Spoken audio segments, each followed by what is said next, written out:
चलिए आज का जो है तो बंगाल का प्रथम गवर्नर हमने पिछले क्लास में भी बोला था, बहुत ही इंपॉर्टेंट है। तो वारेन हेस्टिंग्स कौन है बंगाल के गवर्नर? तो प्रथम गवर्नर जनरल थे वारेन हेस्टिंग्स। ठीक है, कौन थे? Warren Hastings. दूसरा है प्रधान सेनापति की शक्तियां सर्वप्रथम किसको मिली थी? तो वो है लॉर्ड कॉर्नवालिस को। भारत के प्रथम गवर्नर जनरल अगर पूछे तो लॉर्ड विलियम बेंटिक। कानून निर्माण भारतीय प्रतिनिधियों को शामिल करने की शुरुआत की गई तो भारतीय परिषद अधिनियम 1861। बर्मा को भारत से कब अलग किया गया? 1937। ये सब जितने भी वन लाइनर क्वेश्चंस जो हमने थ्योरी पढ़ाया था उस पर आधारित है। और यहां से निश्चित रूप से आपको देखिएगा हर एक कंपटीशन में, चाहे हाई लेवल में जाइए, कमीशन में जाइए, चाहे जनरल में जाइए, एक दो क्वेश्चन यहां से पूछेगा। सर्वप्रथम उत्तरदायी शासन का सर्वप्रथम प्रयोग कब हुआ था? तो 1919 का। कौन सा अधिनियम था? इसको क्या बोलते थे? कौन सा? उसको और क्या नाम से जाना जाता है? मॉन्टेग्यू चेम्सफोर्ड अधिनियम। ठीक है। भारतीय रिजर्व बैंक की स्थापना किया गया था 1935 के भारत शासन अधिनियम के द्वारा। उसके बाद संविधान सभा की मांग सर्वप्रथम 1934 में किस पार्टी ने की थी? तब बोल रहा है स्वराज पार्टी। किस व्यक्ति ने किया था? विचार देने वाला एम.एन. रॉय। इनका पूरा नाम था मनवेंद्र नाथ रॉय। कई बार एम.एन. रॉय ना दे करके मनवेंद्र नाथ रॉय भी दिया जाता है। कई जगह महात्मा गांधी ना लिख देगा मोहनदास करमचंद, तो कंफ्यूज मत होना। ठीक है। भारतीय राष्ट्रीय कांग्रेस ने पहली बार संविधान सभा की मांग, कांग्रेस भी आगे चल करके वर्ष 1934 में ही रखी। भारतीय संविधान सभा चुनी गई थी अप्रत्यक्ष निर्वाचन द्वारा, यानी प्रत्येक 10 लाख पे जो प्रतिनिधि चुने गए थे वो वोट देकर के नहीं चुने गए थे, बल्कि ऐसे ही चुन लिए गए थे। ठीक है, वहां के विधान परिषद के द्वारा। अब आ जाइए संविधान सभा एवं संविधान निर्माण प्रक्रिया। यहां से आपका सेकेंड चैप्टर स्टार्ट होता है। तो सबसे पहले जानिए कि संविधान सभा और संविधान निर्माण की प्रक्रिया जो हुई है वो किस ईस्वी से शुरुआत हुआ है? तो सबसे पहले अंग्रेजों के द्वारा एक मिशन भारत भेजा गया था, उसका नाम था कैबिनेट मिशन। इससे पहले क्रिप्स मिशन आया था, जिसको भारतीय जो उस समय नेता थे उन्होंने स्वीकार नहीं किया। वो कब आया था? तो 1942 में, भारत छोड़ो आंदोलन के समय। और ये जो आता है कैबिनेट मिशन, अंतिम रूप से भारतीय संविधान बनाने की प्रक्रिया की शुरुआत जो होती है वो कैबिनेट मिशन के द्वारा ही किया जाता है। ठीक है। और इसमें भारतीय संविधान सभा का गठन किया गया था 1946 ईस्वी। तो ये क्वेश्चन कई बार पूछेगा कि कैबिनेट मिशन कब भारत आया? तो 1946 1946। दो क्वेश्चन यहां से बार बार पूछेगा, क्रिप्स मिशन और कैबिनेट मिशन। तो क्रिप्स मिशन 1942 और कैबिनेट मिशन 1946। अब आ जाइए संविधान सभा के कुल सदस्यों की संख्या कितनी थी? 389 सदस्यों की संख्या थी। और उसमें से ब्रिटिश प्रांत के 296 सदस्य थे।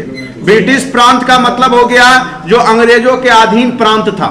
पूरे भारत पे अंग्रेजों ने कभी नहीं कब्जा किया था। जो ब्रिटिश प्रांत था उसके 296 सदस्य यहाँ पे संविधान सभा में बनाए गए थे। बाद बाकी जो सदस्य थे 99 के आसपास वो देसी रियासत से बनाए गए थे। 93 जो भी घटा करके कर लीजिए, तो वो सारे सदस्य थे देसी रियासत के। तो वहां पे राजा राजवाड़े लोग शासन कर रहे थे। अब आ जाइए 1946 में चुनाव में 208 सीट किसको मिला? कांग्रेस को। किसको मिला? कांग्रेस को। 73 सीट ही मुस्लिम लीग को मिला। कितना सीट मिला? 73। अब मुस्लिम लीग को लगेगा कि अब तो कांग्रेस आ गया बहुमत में, अब जो कांग्रेस करेगी वही होगा। अब ये आनाकानी करना स्टार्ट करेगा। ठीक है। 15 अन्य जो थे वो निर्दलीय लोग थे, उनको मिल गया। ये चुनाव जनता ने वोटिंग नहीं किया, बल्कि वहां के जो विधान परिषद के जो सब सदस्य थे, नेतागण थे, उससे पहले जो चुनाव हुआ था तो वो सब वोट दे करके यहाँ पर इन लोगों का चुनाव किए थे। ठीक है। उसके बाद यहाँ पे 93 देसी रियासत से थे। टोटल कितने थे देसी रियासत से? 93। देसी रियासत मतलब राजा राजवाड़े जो उस समय भारत में थे और वो खुद से शासन कर रहे थे, वहां से 93 लोगों का चयन किया गया था संविधान सभा में। मुस्लिम लीग के जाने के बाद 299 सदस्य। आपको पता होगा कि आगे चल करके मुस्लिम लीग ने पाकिस्तान का डिमांड किया और जो है प्रत्यक्ष कार्यवाही दिवस के रूप में मनाने की घोषणा की। तब जाके गांधी जी ने बहुत अथक समझाने के बाद भी जब मुस्लिम लीग नहीं माना और देश में खास करके बंगाल में लोगों का कत्लेआम किया जाने लगा, हिंदू मुस्लिम दंगा होने लगा, तब जाके गांधी जी ने लास्ट में निर्णय दिया और मुस्लिम लीग पाकिस्तान की मांग को स्वीकार किया। और फिर जब वो अलग हुआ तो 299 सदस्य ही बचे थे संविधान सभा में। संविधान सभा में महिला उस समय मात्र 15 ही थी जिसने संविधान सभा में पार्टिसिपेट किया था। देश के कानून बनाने में महिला थी, मात्र 15 महिला। ये क्वेश्चन पूछ सकता है कि कितनी महिलाओं ने पार्टिसिपेट किया था, तो 15 महिलाओं। संविधान सभा की पहली बैठक आप सबको पता होगा 9 दिसंबर 1946 को हुआ था और यह काउंसिलिंग चैम्बर्स लाइब्रेरी में हुआ था दिल्ली का। और इसमें अस्थायी अध्यक्ष डॉक्टर सच्चिदानंद सिन्हा को बनाया गया था। अगर पूछेगा डॉक्टर सच्चिदानंद सिन्हा कहाँ के थे, तो बिहार के ही थे। तो बिहार का बहुत बड़ा योगदान है। आप स्वतंत्रता समय में देखिए डॉक्टर राजेंद्र प्रसाद प्रथम राष्ट्रपति, ठीक है, प्रथम राष्ट्रपति बिहार से ही थे। तो कहने का अर्थ है कि बिहार की भूमिका को आप कम नहीं कर सकते हैं। राष्ट्रीय आंदोलन हो, चाहे देश के निर्माण की प्रक्रिया हो, चाहे संविधान निर्माण की प्रक्रिया हो, ठीक है। तो यहाँ पे प्रथम बैठक जो अध्यक्षता करते हैं वो डॉक्टर सच्चिदानंद सिन्हा ही करते हैं। लेकिन यहाँ पर जो है फिर आगे चल करके इनको हटा करके किसको दिया गया, तो 11 दिसंबर 1946 को अध्यक्षता दे दिया गया किसको, डॉक्टर राजेंद्र प्रसाद को, और वो अस्थायी अध्यक्ष बनाए गए। यानी अब उन्हीं के कमांड में अध्यक्षता में पूरा संविधान बन के तैयार होना था, ठीक है। अब इसमें क्या हुआ कि पंडित जवाहरलाल नेहरू द्वारा 13, अब देखो 2-2 दिन का गैप है, 9 को पहला बैठक, 11 को दूसरा बैठक। अब क्या हुआ, 13 तारीख को क्या हुआ कि संविधान सभा के सामने 13 दिसंबर 1946 को प्रस्तावना, जिसको उद्देशिका बोलते हैं, उसको पंडित नेहरू ने प्रस्तुत किया था। प्रस्तावना आप लोग को पता ही होगा, बचपन से स्कूल में पढ़ते आते हैं। हम भारत के लोग भारत को एक संपूर्ण प्रभुत्व संपन्न समाजवादी पंथ निरपेक्ष लोकतंत्रात्मक गणराज्य बनाने के लिए, ये जो पूरा लाइन पढ़ते हैं वो क्या है, आपका संविधान का क्या है, सार है, निष्कर्ष है, ठीक है। और ये सारे बहुत सारे देश से लिए गए। जो संविधान में प्रस्तावना है कहां से लिया गया, प्रस्तावना किस देश के संविधान से लिया गया, प्रस्तावना रूस से लिया गया है, यूएसए से। कहां से लिया गया है, यूएसए से। और उसकी भाषा कहां से ली गई है, ऑस्ट्रेलिया से। कहां से लिया गया है, ऑस्ट्रेलिया से। और यह सबसे पहले प्रस्तुत किसने किया था, तो पंडित जवाहरलाल नेहरू ने। कब किया था, 13 दिसंबर 1946, ठीक है। अब आ जाइए यहां पर है, इसमें कुल जो है देखिए 13 दिसंबर 1946 को उद्देश्य प्रस्ताव के साथ शुरू किया गया, जबकि इसकी स्वीकृति 22 जनवरी 1947 को मिला। कुल 11 अधिवेशन हुए थे। कितना अधिवेशन टोटल हुआ, 11। बन करके संविधान तैयार कब हो गया था, 26 जनवरी 1949 को। 1950 नहीं मार देना, बन के तैयार हुआ। जैसे भोज में खाना पीना बन के तैयार होता है, उसके 1-2 घंटा बाद भी भोज हो सकता है। इसका मतलब ये नहीं बना कि तुरंत आप खिलाइए दीजिएगा। पूजा पाठ होगा, सब कुछ होगा, दिन सब कुछ बैठेगा तब न होगा समय। तो यहाँ पे 26 नवंबर 1949 को बन के तैयार हुआ, इसीलिए यह अंगीकृत है। जब आप प्रस्तावना पढ़ते हैं तो लास्ट में लिखा रहता है अंगीकृत, अधिनियमित और आत्मर्पित करते हैं। एक ही शब्द क्यों नहीं लिखा गया, स्वीकार करते या लागू करते। अंगीकृत मतलब क्या होता है, अपनाना, अंगीकृत करना, ठीक है। अंगीकृत, अधिनियमित, लागू करना। पहले तो स्वीकारना, उस चीज को हम स्वीकार लिए, फिर लागू कर दिए पूरे देश में। और जो बोल रहा है ना यह बात, वो अपने ऊपर भी लागू करता है। इसलिए हम लोग बोलते हैं आत्मर्पित करते हैं। हम बोल रहे हैं ये नहीं कि तुम पे लागू होगा, हम पे भी लागू होगा जो हम बोल रहे हैं। इसलिए बोला जाता है अंगीकृत, अधिनियमित और आत्मर्पित करते हैं। प्रस्तावना का बहुत बड़ा मीनिंग है। अब पूरा संविधान का सार है। जैसे फिल्म का ट्रेलर होता है ना, पूरा जैसे फिल्म देखने से पहले ट्रेलर दिखते तो दिख जाता है फिल्म कैसा होगा। तो उसी प्रकार से संविधान को अगर देखना है तो आप उसके प्रस्तावना को पढ़िए, संविधान समझ में आ जाएगा संविधान चाहती क्या है, ठीक है। संविधान सभा की अंतिम बैठक 24 जनवरी 1950 को हो गई कि 2 दिन बाद जो है 26 जनवरी को जो है यह देश में संविधान लागू हो जाएगा। और गणतंत्र दिवस के रूप में, संविधान दिवस के रूप में 26 नवंबर को, लेकिन 26 जनवरी को अगर पूछेगा संविधान दिवस कब मनाया जाता है, बहुत लोग 26 जनवरी मार के आ जाते हैं। 26 नवंबर संविधान दिवस, विधान दिवस, विधि दिवस, कुछ भी पूछ सकता है। और जब पूछे आपका संविधान कब लागू हुआ, तो 26 जनवरी 1950 को लागू हुआ, लेकिन वह दिवस संविधान दिवस नहीं है। अंतिम बैठक 24 जनवरी 1950 को हुई और 26 जनवरी 1950 से पूरे देश में संविधान को लागू कर दिया गया और इसमें कुल बहस जो 114 दिन तक चली थी। बहुत सारी समितियां भी बनी थी, जैसे गांव देहात में भी भोज भात करते हैं तो रसगुल्ला का जो है डिपार्टमेंट जो होगा वो वृद्ध व्यक्ति को दिया जाता है कि जायदा नहीं दे, नहीं तो पता चला क्या भोज होने से पहले रसगुल्ला सब गायब हो गया। तो यहाँ पे बहुत सारी समितियां थी, जो जिस लायक था उसको वह समिति दे करके, डिपार्टमेंट दे करके काम करवाया गया था। ठीक है, तो सबसे पहले है यहाँ पे प्रारूप समिति। प्रारूप समिति का गठन 29 अगस्त 1947 को किया गया था, जो कि सबसे ज्यादा महत्वपूर्ण समिति थी। प्रारूप तैयार करना कि संविधान कैसा होगा, कैसे कैसे उसको लिखा जाएगा, क्या होगा नहीं होगा, ये सबसे बड़ी समिति थी संविधान सभा। तो प्रारूप समिति का अध्यक्ष भी बार बार पूछेगा और इसी के अध्यक्ष थे बाबा साहेब भीमराव अंबेडकर, जो जिनको कि संविधान का पिता कहा जाता है, फादर ऑफ इंडियन कॉन्स्टिट्यूशन। उन्होंने संकलित किया है, लेकिन ये कहिएगा कि अपने मन से किया है, नहीं। जो और भी तो लोग थे, 289 सदस्य जो बैठ करके वहां जाते थे, बैठते थे, सुनते थे, जब वो पारित करते थे तब उसको लिखा जाता था। ठीक है, लिखने का काम वो जरूर करते थे, संकलन करने का, लेकिन उस पर वाद विवाद होता था। ठीक है, उस पर आपस में जो है मंतव्य सब रखते थे, उसके बाद निर्णय जो आता था उसके आधार पर संविधान लिखा जाता था। ठीक है, तो प्रारूप समिति का अध्यक्ष जब भी पूछेगा तो याद रखिएगा, बहुत ही इंपॉर्टेंट है, डॉक्टर भीमराव अंबेडकर। ठीक है, और यहाँ पे इसमें कुल 7 सदस्य थे। अगर नाम याद पूछता नहीं है, अगर कभी कभी बीपीएससी जैसे एग्जाम में पूछ देगा, 4 इसमें से दे देगा, 5वां नाम ऐसा दे देगा जो इनमें से नहीं होगा, और पूछेगा कि इनमें से कौन नहीं थे प्रारूप समिति के। ठीक है, तो सदस्य पहले याद होगा, एन गोपाल स्वामी अयंगर, अल्लादी कृष्ण स्वामी अय्यर, के.एम. मुंशी, मोहम्मद सादुल्लाह, बी.एल. मित्र, डी.पी. खेतान।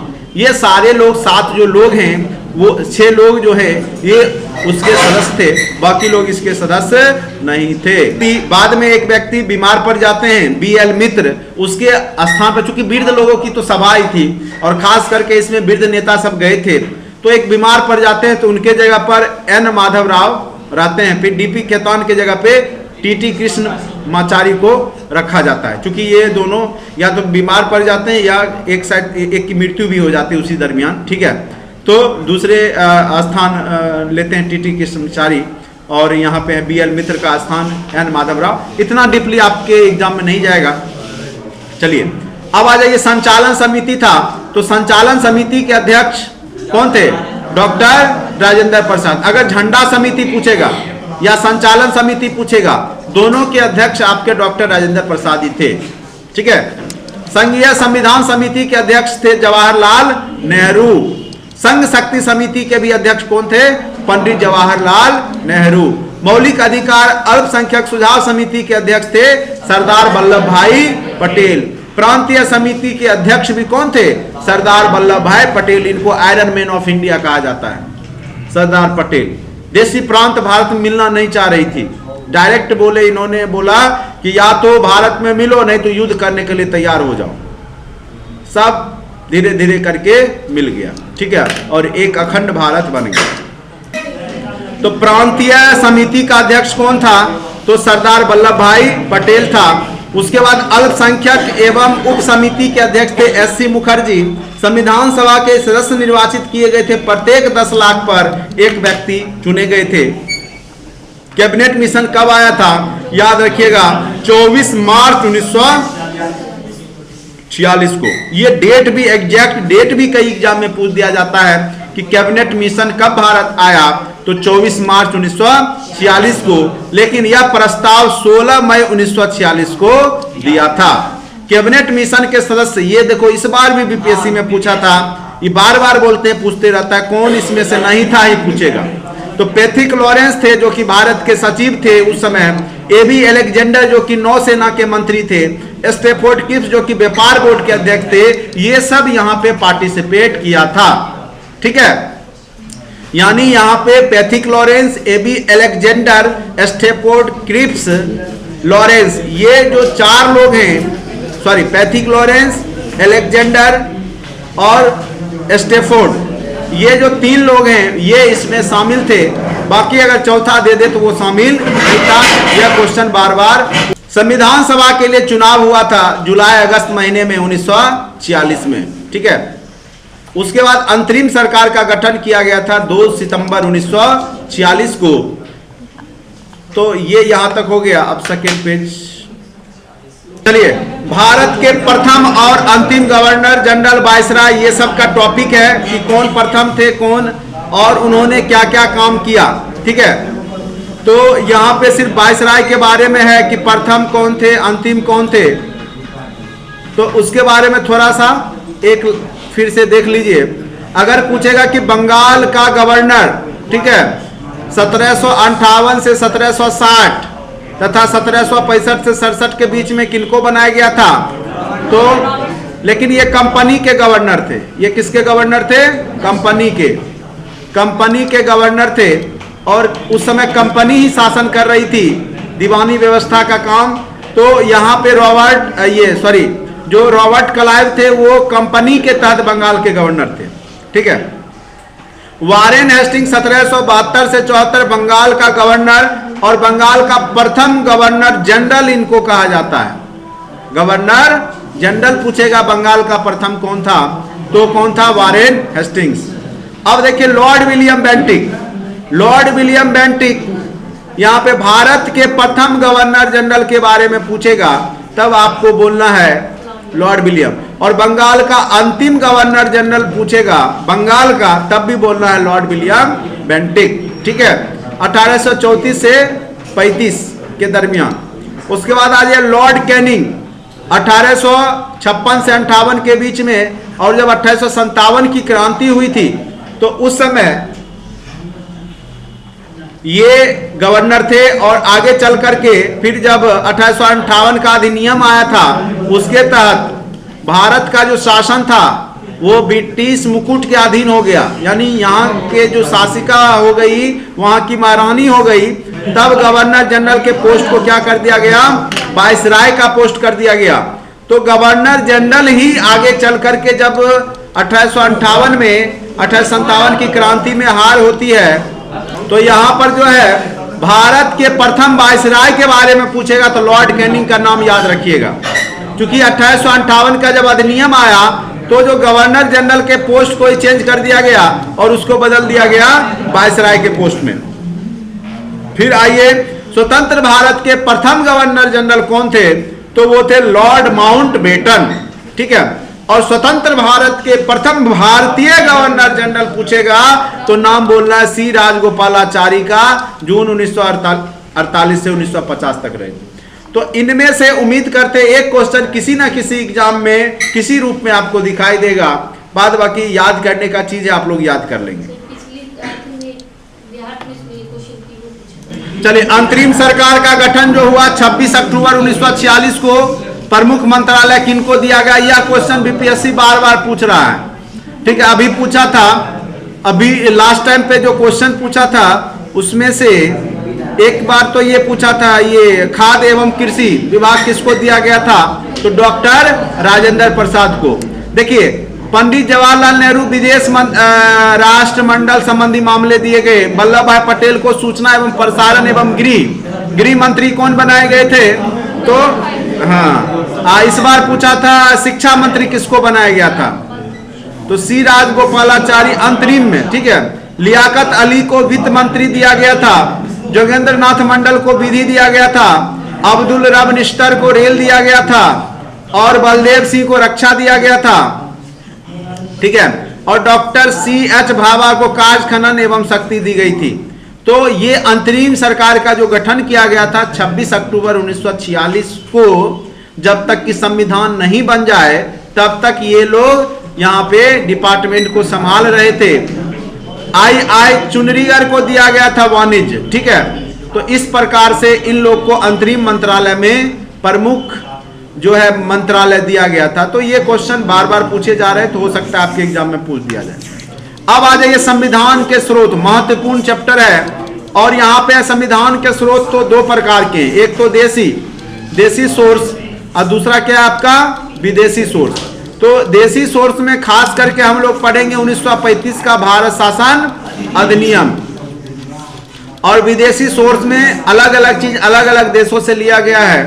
तो उसके बारे में चर्चा करेंगे। ठीक है, तो बहुत ही इंपॉर्टेंट पॉइंट्स बनता है यहाँ से, और निश्चित रूप से आपके एग्जाम में जनरल कंपटीशन में बैठिए चाहे बीपीएससी में बैठिए, वह क्वेश्चन आपको पूछा ही जाएगा।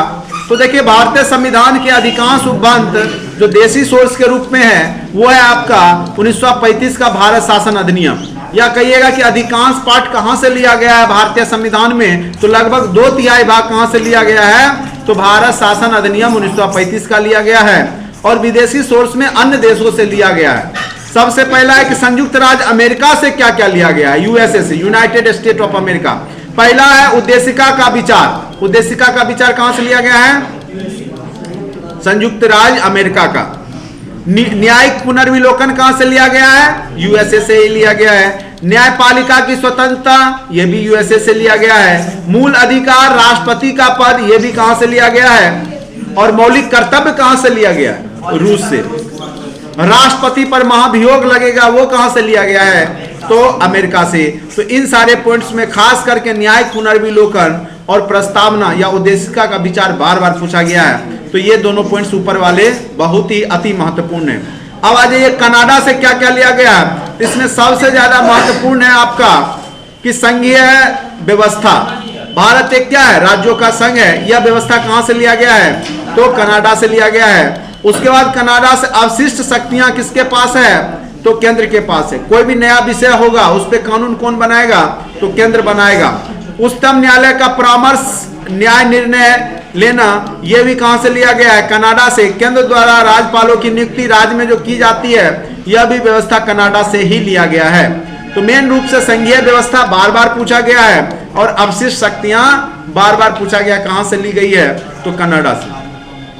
अब आ जाइए ब्रिटेन से। तो सबसे इसमें महत्वपूर्ण है संसदीय शासन प्रणाली। भारत में क्या है, संसदीय शासन प्रणाली है। संसद के 3 अंग कौन कौन से होते हैं, लोकसभा, राज्यसभा और राष्ट्रपति। ये तीनों मिलकर के क्या बनाते हैं, संसद। ये जो व्यवस्था है वो कहां से लिया गया है, कहां से लिया गया है, ब्रिटेन से लिया गया है। विधि का शासन, मंत्रिमंडलीय प्रणाली, एकल नागरिकता, यह भी क्वेश्चन पूछा जा सकता है। एकल नागरिकता कहां से लिया गया है, यानी आपके देश में दोहरी नागरिकता नहीं है, एक देश एक नागरिक। जब भी आप चुनाव वोटर लिस्ट पे देखिएंगे उसमें भारत सरकार लिखा रहेगा। आपके पास वोटर आईडी होगा, वहां बिहार सरकार लिखा हुआ नहीं रहता है। चूंकि हमारे देश में एकल नागरिकता है, एक देश एक नागरिकता, जबकि अमेरिका में दोहरी नागरिकता है। द्विसदनीय प्रणाली है, आपके यहाँ लोकसभा राज्यसभा है। विधायी प्रक्रिया, संसदीय विशेषाधिकार, संसद को विशेष अधिकार होता है। परमाधिकार लेख, तो ये सारे संसद के पास जो भी है, तो ये सब कहां से लिया गया है, ब्रिटेन से लिया गया है। अब आ जाइए आयरलैंड से। नीति निर्देशक तत्व, बहुत बार पूछा गया है कि भारतीय संविधान में नीति निर्देशक तत्व कहां से लिए गए हैं। आपको पता ही होगा कि नीति निर्देशक तत्व कहते किसको हैं, ठीक है।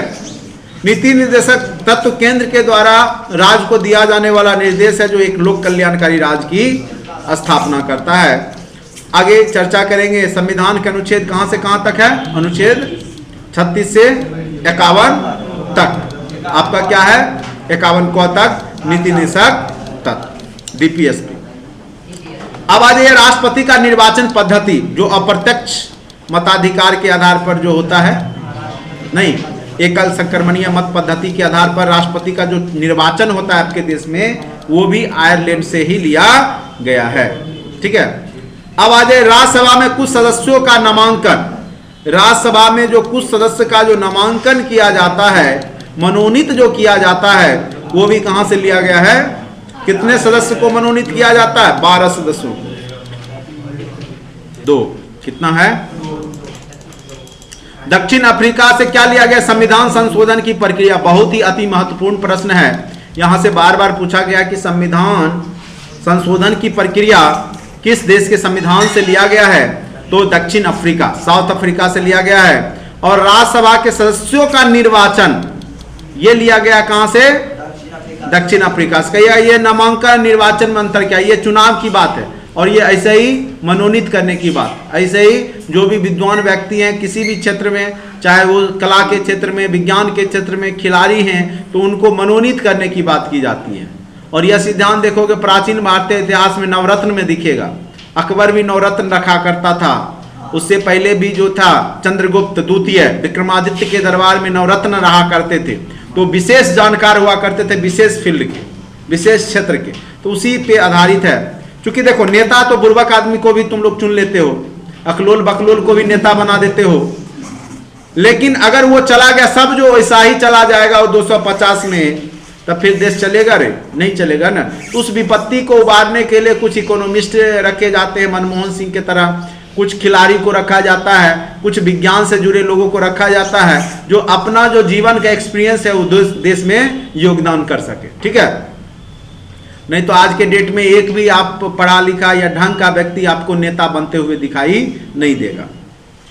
अभी अगर स्कूल में जाया जाए, बच्चे से पूछा जाए कितना नेता बनना चाहते हो, तो हमको नहीं लगता कि एक भी बच्चा बोलेगा कि हम नेता बनना चाहते हैं, ठीक है।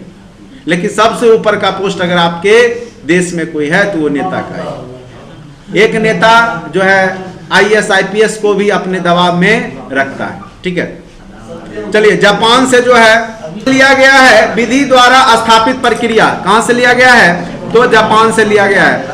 रूस बहुत इंपॉर्टेंट है क्योंकि मौलिक कर्तव्य यहां से लिया गया है, और प्रस्तावना में सामाजिक आर्थिक न्याय कहां से लिया गया है? रूस के संविधान से लिया गया है, इसलिए यह अति महत्वपूर्ण है। उसके बाद ऑस्ट्रेलिया से क्या क्या लिया गया है? संयुक्त बैठक, उद्देशिका की भाषा, जो आपका जो प्रस्तावना है उसकी भाषा कहां से लिया गया है? तो वो लिया गया है आपका ऑस्ट्रेलिया से। संयुक्त बैठक, जब कोई भी संविधान का जो नया जो कानून होता है अगर नहीं पारित होता है, अगर मतभेद रहता है लोकसभा राज्यसभा में, उस स्थिति में संयुक्त बैठक बुलाया जाता है राष्ट्रपति के माध्यम से, और उसकी अध्यक्षता लोकसभा अध्यक्ष करते हैं। ये कहां से लिया गया है? तो ऑस्ट्रेलिया से लिया गया है। कहां से लिया गया है? ऑस्ट्रेलिया से। दूसरा, उद्देशिका की भाषा लिया गया ऑस्ट्रेलिया से। उद्देशिका USA से लिया, ठीक है। उद्देशिका कहां से लिया गया? USA से, लेकिन उसकी भाषा कहां से लिया गया है? ऑस्ट्रेलिया से, ठीक है। तो ये सब याद रखिएगा। उसका समवर्ती सूची भी कहां से लिया गया है? ऑस्ट्रेलिया से लिया गया है। 3 सूची है, केंद्र सूची, राज्य सूची और समवर्ती सूची। तो समवर्ती सूची जिसमें केंद्र और राज्य दोनों का अधिकार होता है, वो कहां से लिया गया है? ऑस्ट्रेलिया से। अब आ जाइए महत्वपूर्ण बिंदु पे। भारतीय राजनीतिक व्यवस्था में सर्वोच्च कौन होता है? तो संविधान। सबसे ऊपर कौन है? आपका संविधान। कई लोग राष्ट्रपति मार के आ जाते हैं, राष्ट्रपति के भी ऊपर कौन है? संविधान। संविधान के अंदर ही सब है। भारतीय संविधान में आपात उपबंध कहां से लिया गया है? जर्मनी के वाइमर संविधान से। कहां से लिया गया है? हाँ, जो आपको आपात उपबंध लगाया जाता है ना, 352, 356, 360, राष्ट्रीय आपात हो चाहे नहीं, तो सशस्त्र विद्रोह के केस में, तो ये सब कहां से लिया गया है? जर्मनी से। उसके बाद राष्ट्रपति के विचारार्थ राज्यपाल द्वारा, अगर कोई राज्य में कोई कानून बनाना है तो राज्यपाल जब तक राष्ट्रपति नहीं आदेश दे तब तक वह उस पर साइन नहीं करता है। तो ये व्यवस्था कहां से ली गई है? तो कनाडा के संविधान से ली गई है। विश्व का प्रथम लिखित संविधान किस देश का है? USA का। कहां का है? USA का लिखित संविधान विश्व का प्रथम USA का है, यूनाइटेड स्टेट ऑफ अमेरिका। अब नेक्स्ट चैप्टर जो है आपका प्रस्तावना, ठीक है। चलिए, उद्देशिका जो है संविधान का क्या होता है? सार होता है। सिंपल से शब्द में आप बोल सकते हैं उद्देशिका क्या है? संविधान का सार है। यानी जिस प्रकार से आप फिल्म देखते हैं उसका सारांश ट्रेलर में दिखाया जाता है, या कहानी का संक्षेपण आप देखते होंगे शॉर्ट में नीचे में लिखा रहता है कि कहानी का मेन क्या कहना चाह रहा है, कहानी का मूल भाव क्या है। तो वही समरी जिसको बोलते हैं, वही संविधान का समरी जो है आपका, वो आपका उद्देशिका या प्रस्तावना है। सर्वप्रथम आपको हमने बताया ही 13 दिसंबर 1946 को पंडित जवाहरलाल नेहरू ने इसको संविधान सभा के सामने में प्रस्तुत किया था, और इसको स्वीकार किया गया, अंगीकार किया गया 22 जनवरी 1947 को, ठीक है। उद्देशिका का जो विषय वस्तु है वो मूल तत्व क्या है उसमें देखिएगा। जब हम लोग पढ़ते हैं, हम भारत के लोग भारत को एक संपूर्ण प्रभुत्व संपन्न समाजवादी, तो मूल तत्व में आपका यही चीज है, संपूर्ण प्रभुत्व संपन्न समाजवादी पंथ निरपेक्ष लोकतंत्रात्मक गणराज्य। संपूर्ण प्रभुत्व संपन्न मतलब हम अपनी निर्णय स्वयं करेंगे, ये नहीं कि हमारा निर्णय रूस और अमेरिका करेगा। हम संप्रभु देश हैं, अपना डिसीजन खुद लेंगे क्या करना है नहीं करना है। समाजवादी, समाज को लेके चलना है, वर्ग संघर्ष की बात नहीं करता आपके देश में। आपके देश में जो बातचीत होती है वर्ग समन्वय की बात होती है। सभी वर्ग, चाहे वह पूंजीपति वर्ग है, चाहे कमजोर वर्ग है, मजदूर वर्ग है, सबको मिलकर के आगे बढ़ने की बात करती है। सबको यहाँ मौका दिया जाता है, गरीब लोगों को आगे बढ़ने का, पूंजीपतियों को भी आगे बढ़ने का मौका दिया जाता है। ठीक है, तो आपका देश क्या है? वर्ग समन्वय पे आधारित समाजवाद है। जबकि चीन में जाइएगा वर्ग संघर्ष है, रूस में जाइएगा वर्ग, वहां कार्ल मार्क्स या मार्क्सवादी समाजवाद है। जबकि हमारे यहाँ गांधी जी के सपनों का जो है समाजवाद है। ठीक है, पंथ निरपेक्ष आपका देश क्या है? किसी भी पंथ को नहीं मानता, मतलब किसी भी पंथ का अति महत्व नहीं देता है, यानी सभी पंथ को मानता है। जबकि अमेरिका वगैरह में देखेंगे नकारात्मक है, वह धर्म निरपेक्ष है, वह किसी धर्म को मानता ही नहीं है अमेरिका। जबकि हम लोग सभी धर्मों को बराबर मानते हैं। ठीक है, सबको बराबर अधिकार देते हैं। लोकतांत्रिक गणराज है आपके देश में। गणराज मतलब जो राष्ट्र प्रमुख होगा वह आपका क्या होगा? चुनाव के माध्यम से उसका चुनाव होगा। जैसे राष्ट्रपति है तो वो भी आपका चुनाव होता है राष्ट्रपति का, और प्रत्यक्ष मताधिकार के आधार पर चुने जाते हैं। जबकि अगर आप इंग्लैंड में चले जाइए, ब्रिटेन में चले जाइए, तो वहां की महारानी होती है और उनका वंशज ही वहां की महारानी होगी। महारानी का बेटा हो, बेटी हो, जो भी हो, आगे का पीढ़ी वही आगे का महाराजा महारानी बनता है। जबकि आपके यहाँ वो सब सिस्टम नहीं है। आपके यहाँ गरीब से गरीब आदिवासी महिला भी राष्ट्रपति बनती है। इसीलिए तो आपका देश लोकतंत्र के रूप में बहुत ही महान देश में काउंट आता है, गिनती आती है। ठीक है, एक आदिवासी महिला को उठा करके भारत का राष्ट्रपति बनाना अपने आप में देश की कह सकते महानता है वो। ठीक है, उसके बाद समता है, सबको समान रूप से देखा जाता है, प्रतिष्ठा हो चाहे अवसर हो, सबको समान रूप से दिया जाता है। ठीक है, किसी को ज्यादा किसी को कम नहीं। आपका सरकार उस पर विभेद आपका संविधान ने नहीं किया है। चाहे वह एक गरीब आदमी का को भी अगर एक वोट की वैल्यू दिया है तो राष्ट्रपति भी जाएंगे या प्रधानमंत्री भी जाएंगे तो उनके भी वोट की गिनती एक ही होगी।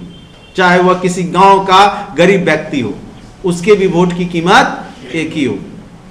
तो सबके लिए कानून जो है बराबर है, सबको समान अवसर दिया गया है। तो समता। न्यायिक रूप में सामाजिक, आर्थिक, राजनीतिक न्याय की बात किया जाता है आपके देश में। सामाजिक न्याय यानी सबको समान रूप से आगे बढ़ने का अवसर दिया जाता है। आर्थिक, जो भी आर्थिक गतिविधि है, सरकारी नौकरी है या बिजनेस, आप कुछ भी बिजनेस करते हैं, सरकार आपको, सिर्फ इलीगल बिजनेस नहीं होना चाहिए। लीगल में अगर आप किसी भी तरह के काम कर रहे हैं जो लीगल काम है तो उसमें सरकार बाधा आपको नहीं पहुंचाती है। आपको आर्थिक रूप से आपको स्वतंत्र कर रखी है। जहां जाना है, जिस एरिया में जाके व्यापार करना है, जिस टाइप का व्यापार करना है, सिर्फ इलीगल व्यापार को छोड़ के। ठीक है, तो आर्थिक न्याय देता है। राजनीतिक न्याय, सबको एक देश एक वोट, या कह सकते हैं कि आप किसी भी जो भी लोग हैं सबको बराबर अधिकार दिया गया राजनीतिक रूप से भी। जो नागरिकता हो चाहे वोट का अधिकार हो, तो सबको समान रूप से यहाँ पे दिया गया है वैल्यू। इसीलिए ये सामाजिक, आर्थिक, राजनीतिक न्याय तीनों आपके देश में दिया जाता है। और यह किस देश के संविधान से लिया गया है? तो याद रखिएगा, कहां से लिया गया है? रूस के संविधान से। सामाजिक, आर्थिक, राजनीतिक न्याय। ठीक है, उसके बाद है आपका विचार। आपको विचार देने की आपको अभिव्यक्ति है, अभिव्यक्ति की आजादी है, चाहे मीडिया हो चाहे जो भी हो। आप यूट्यूब अपना चैनल बनाइए, खूब जो है सरकार को गाली दीजिए, कुछ हो दीजिए, आपको कोई मना करने वाला है नहीं। आप विरोध कीजिए, अच्छा कीजिए। देखते हैं, डेली देखेंगे कि नीतीश कुमार के खिलाफ, नरेंद्र मोदी के खिलाफ 100 वीडियो डाला जाता है। लेकिन आप चले जाइए चाइना में, आप चले जाइए रूस में, लेनिन के खिलाफ क्या बोलते हैं वहां भी कौन है? पुतिन के खिलाफ अगर कोई एक शब्द बोल दिया, या चीन के जो वहां के राष्ट्रपति उसके खिलाफ कोई बोल दिया, तब देखो क्या होता है। चले जाओ तुम नॉर्थ कोरिया, साउथ कोरिया, उस सब में जाके बोल, नॉर्थ कोरिया में जाके बोल के देखो, नहीं, कहां गायब हो जाओगे पता ही नहीं चलेगा। सरकार का विरोध में एक शब्द नहीं बोल सकते हो, लेकिन आपके संविधान ने यह पावर दे दिया, इसीलिए बोल रहे हो। ठीक है, कुछ भी किसी के बारे में आप बोलते हैं तो ये चूंकि आपको विचार अभिव्यक्ति की आजादी अनुच्छेद 19 के तहत दिया गया है। धर्म की स्वतंत्रता है, किसी धर्म को अपना सकते हो, किसी धर्म में विवाह कर सकते हो। ठीक है, तो ये सब आपको आजादी संविधान ने दिया है। विश्वास, उपासना, ये सब आप किसी पे विश्वास करो, ठीक है। आपको कोई मना किया है, आप भगवान में करो, ईश्वर में करो, अल्लाह में करो, या कोई बाबा में करो, ठीक है, आसाराम बापू में करो, कहीं करो, कोई दिक्कत नहीं है। आपको विश्वास करना है, जिस पे करना है कर लो, ठीक है। तंत्र मंत्र जहां जाना है जाओ, अपना करो, ठीक है। तो आपको आजादी दी गई, उपासना जिस विधि से करना है करो, ठीक है। तो ये सब पे कोई रोक है नहीं है। तो स्वतंत्रता के तहत ये सब आपको, ये सब प्रस्तावना में ही निहित है। उसके बाद उद्देशिका में 42वां संविधान संशोधन के द्वारा, जो कि एक मिनी कॉन्स्टिट्यूशन भी कहलाता है, वह 1976 में प्रस्तावना में भी सुधार किया गया था। और वह सुधार था, जो 3 शब्द जोड़े गए थे प्रस्तावना में, समाजवादी, अखंडता और पंथ निरपेक्ष। ये कई बार क्वेश्चन पूछता है, ये 3 शब्द किस संविधान संशोधन में जोड़े गए थे? तो 1976 में, ठीक है। और वह संविधान संशोधन था 42 में। उससे पहले तो संविधान में प्रस्तावना में संशोधन की बात ही नहीं थी। आगे चल करके जो है सुप्रीम कोर्ट निर्णय देता है कि प्रस्तावना में भी सुधार किया जा सकता है, तब जाकर के यहाँ पे प्रस्तावना में समाजवादी, अखंडता और पंथ निरपेक्षता शब्द 1976 में 42वें संविधान संशोधन के तहत दिया जाता है। एकदम याद रखिएगा ये सब क्वेश्चन, और इसमें उतने ही क्वेश्चन का कलेक्शन है जो अति महत्वपूर्ण है। फालतू इसमें एक भी लाइन नहीं हमारे द्वारा लिखा गया है, ठीक है। उसके बाद उद्देशिका पर उच्चतम न्यायालय संविधान को 2 भागों में बांटा है, एक स्वीकृत, दूसरा अस्वीकृत। अब देखो, बेरूबारी बाद में अस्वीकृत कर दिया गया था, ठीक है। प्रस्तावना को मतलब उसमें सुधार होगा कि नहीं होगा। मुंबई बनाम यूनियन ऑफ इंडिया वाद में धारणा प्रस्तुत की गई थी, और केशवानंद, बहुत ही इंपॉर्टेंट है, केशवानंद भारती बनाम केरल राज्य, इसको बाद में स्वीकार कर लिया गया और प्रस्तावना में भी संशोधन किया जा सकता है इसी के तहत। केशवानंद भारती बनाम केरल राज्य का जो निर्णय था, उसके तहत प्रस्तावना में जो है सुधार करने की बात की गई। अब देखिए, संविधान की आत्मा किसको कहा जाता है? उद्देशिका या प्रस्तावना को ही क्या कहा जाता है? संविधान की आत्मा। उद्देशिका को राजनीतिक जनपत्री किसने कहा है? तो के.एम. मुंशी ने कहा कि यह राजनीति की जनपत्री है। डॉक्टर भीमराव अंबेडकर ने संविधान की आत्मा किसको कहा है? संवैधानिक उपचार को कहा है। और अनुच्छेद 32 जिसको बोलते संवैधानिक उपचारों का अधिकार, आगे जब नीति निषेध तत्व बताएंगे तो उसमें चर्चा करेंगे। सॉरी, ये जब आपको बताएंगे मौलिक अधिकार, उसमें चर्चा करेंगे। संविधान को पवित्र दस्तावेज कहा है किसने? डॉक्टर भीमराव अंबेडकर, ठीक है। अब आ जाइए, उद्देशिका को भी हमने लिख दिया है। हम भारत के लोग भारत को एक संपूर्ण प्रभुत्व संपन्न, समाजवादी, पंथ निरपेक्ष, लोकतंत्रात्मक गणराज्य बनाने के लिए तथा उसके समस्त नागरिकों को सामाजिक, आर्थिक, राजनीतिक, न्याय, विचार, अभिव्यक्ति, विश्वास, धर्म, उपासना की स्वतंत्रता, प्रतिष्ठा, अवसर की समता, जो भी शब्द यहाँ पे देख रहे हैं, तो बंधुता बढ़ाने के लिए ये आप लोग अच्छे से पढ़ लीजिएगा। ये तद्वारा इस संविधान को अंगीकृत, अधिनियमित और आत्मर्पित किया जाता है या करते हैं। तो इस प्रकार से आपका संविधान का जो प्रस्तावना है हमारे द्वारा कंप्लीट कर दिया गया, और 3 चैप्टर आपका पॉलिटी का आज कंप्लीट हो गया। पहला तो पहला क्लास में पढ़ाई दिए थे, और आज 2 चैप्टर आपका, एक संविधान सभा और निर्माण की प्रक्रिया और कहां-कहां से लिया गया वो, और दूसरा आपका प्रस्तावना। बहुत ही महत्वपूर्ण चैप्टर पॉलिटी का कंप्लीट हो गया। यहां से निश्चित तौर पे आपके क्वेश्चन पूछे जाएंगे। आज के वीडियो लेक्चर में इतना ही, धन्यवाद।